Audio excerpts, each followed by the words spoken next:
Today we're going to start chapter 9, which is pretty much everything we did in chapter 8, but this time we have 2 samples of data rather than just 1 sample of data. So today we're going to work on testing the difference between 2 means. So let's go ahead and read the problem and get started. A researcher wishes to see if there's a difference between the mean number of hours that a family with no children participates in recreational activities, and a family with children participates in recreational activities. She selects 2 samples, and the data are shown below.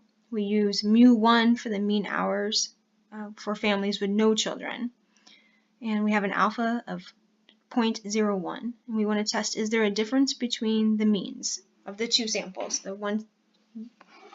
So let's see, this sample here is sample 1, and this is sample 2. So we have 2 samples of data, and we want to see if their mean is statistically significantly different. We're going to go through all the same steps we did in chapter 9. Our formulas are just going to look a little bit different. So our very first step is going to be to state our hypotheses. So our hypothesis is that there is no difference, because our researcher wishes to see if there is a difference. So that tells us that it's going to be a 2-sided test. So we have mu1 and mu2. Since we're talking about an average, again, we can look at mu1. The difference between mu1 and mu2 is equal to 0, or the difference between mu1 and mu2 is not equal to 0. That's what the researcher is claiming.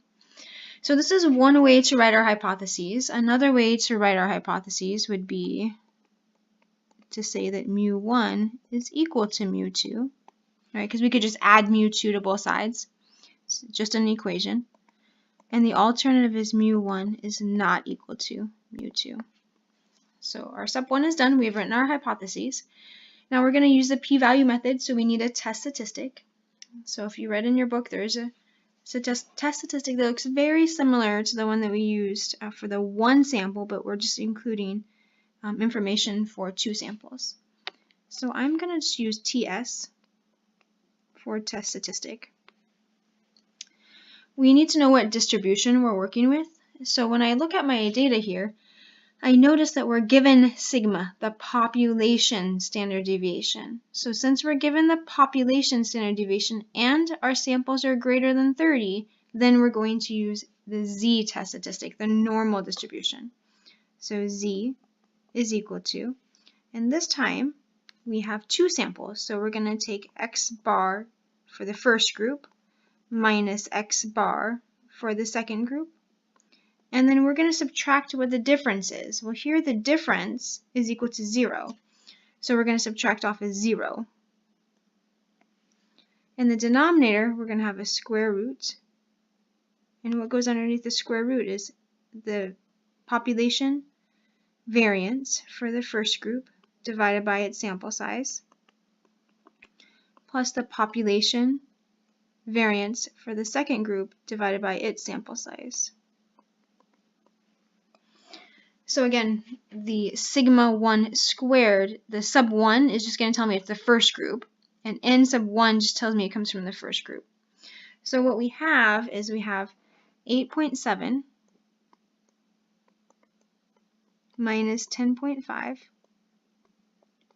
Then we want the difference between those to be 0, so minus 0, over the square root of the sigma 1 squared. So this is just sigma. So first we have to take 2.8, square it, and then divide by 35. Plus we have to take 2.7, square it, and divide by 35. When I put that into my calculator, I happen to get 2.7377 approximately. So our test statistic looks a little bit different because it has to incorporate information about the first group and the second group. But outside that, it still is the sample minus the hypothesized value over the standard deviation and the square root of n. Now that we have our test statistic, we're going to go ahead and find our p-value. So the p-value is again the area and the tau from the test statistic to the tau. So here, even though we have two samples, we can still think about it just like we did before. Here's my normal distribution. And I can say, all right, here is approximately where 2.7 is. It's 2.7377. I want the area from that test statistic to the tail, to infinity. And when we do that, we have the normal distribution, so we're going to use normal CDF. Lower bound is 2.7377. Upper bound is infinity. Mean and variance is still 0 and 1. When I did that, I got approximately 0.003093. But again, that's just the area. That 0, 0 looks funny, so let's fix that. So again, that's just the area in this tail here.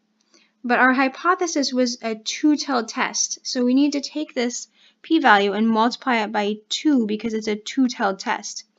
That's how I get 0.006187.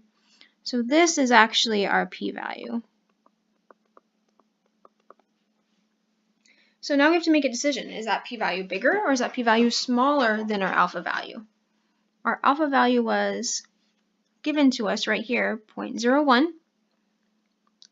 So is this p-value less than or equal to our alpha value, which is 0.01? Now I want to just double check that. Yep. Our p-value is indeed less than 0.01, so our decision is going to be to reject our null hypothesis. Okay, well, what does that mean? We just rejected the null hypothesis. So that means we have evidence to conclude that the difference between the two means is not equal to 0. So the difference between the average number of hours that the families with no children and the average number of hours that the families with children spend in recreational sports. So that there is a difference. The difference is not equal to 0. So when I write our summary, we're going to say at the alpha equals 0.01 level, there is evidence to support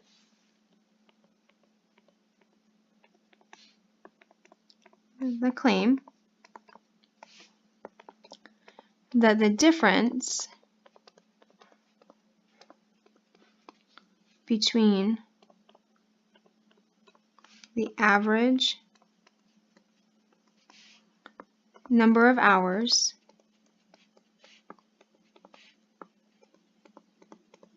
that families with no children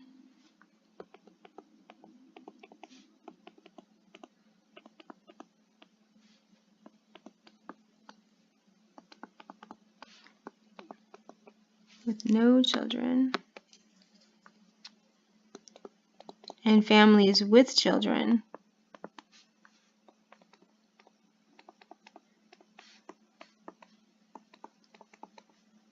spend on sports is not 0.